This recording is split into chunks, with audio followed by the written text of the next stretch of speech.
So students, आज हम बात करेंगे इंडस वैली सिविलाइजेशन की टाउन प्लानिंग की। तो टाउन प्लानिंग में बेसिकली ये दो पार्ट्स में डिवाइडेड था। एक था सिटाडल एंड एक था लोअर टाउन। सिटाडल थोड़ा रेज्ड था। आप इसको क्या मान सकते हो?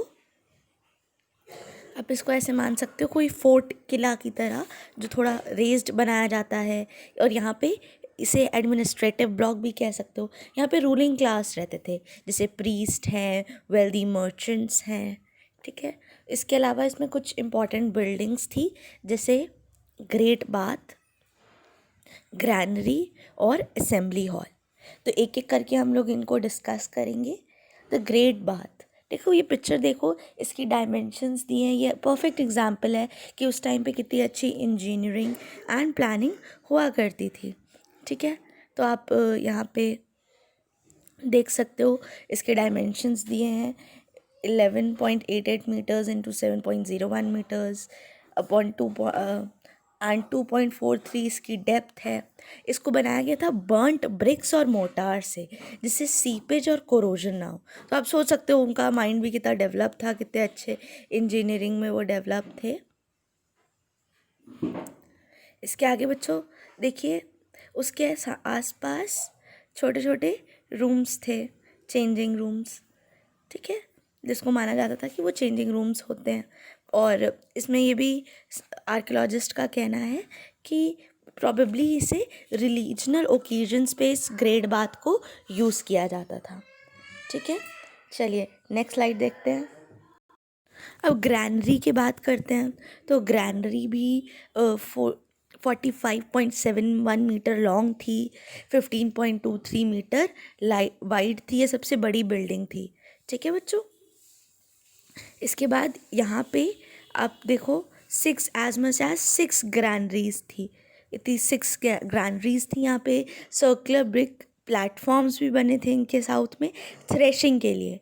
देखा जाए तो सब देखते हैं कि इनमें कुछ फंसे हुए हार्वेस्ट पाए गए हैं क्रैक्स में, जिसमें वीट और बार्ले है। और ये बोला जाता था कि काफ़ी सफिशेंट अमाउंट में इनके पास फूड रहता था। फिर है असेंबली हॉल बच्चों। असेंबली हॉल आपका 80 स्क्वायर फीट का है, हाई पिलर्ड हॉल है। इसे असेंबली हॉल या कल्चरल शोज़ के लिए यूज़ किया जाता है था।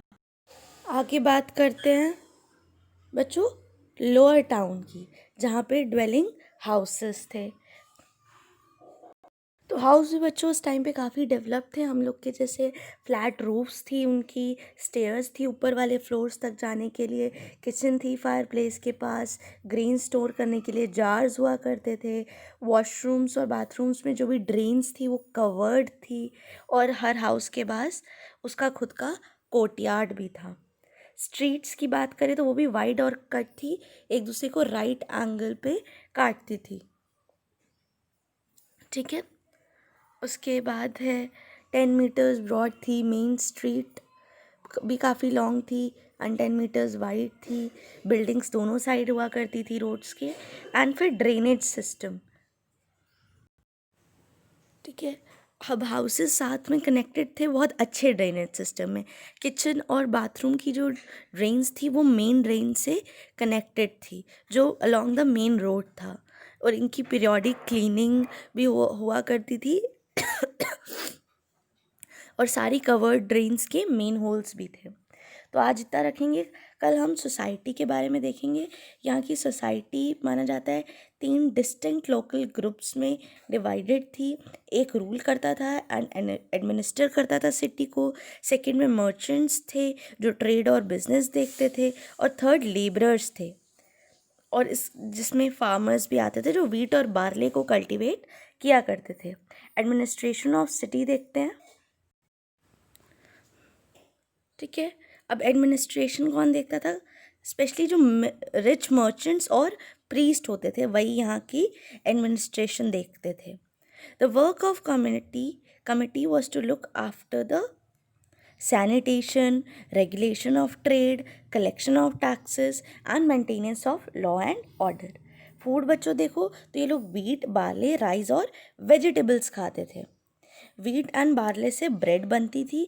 ये लोग फिश एंड मीट भी खाते थे और इनको फ्रूट्स भी पसंद थे, specially pomegranates and bananas. Clear है स्टूडेंट्स? तो आज इतना पढ़ेंगे। नेक्स्ट हम इसके clothes and ornaments and trade पढ़ेंगे। Thank you children.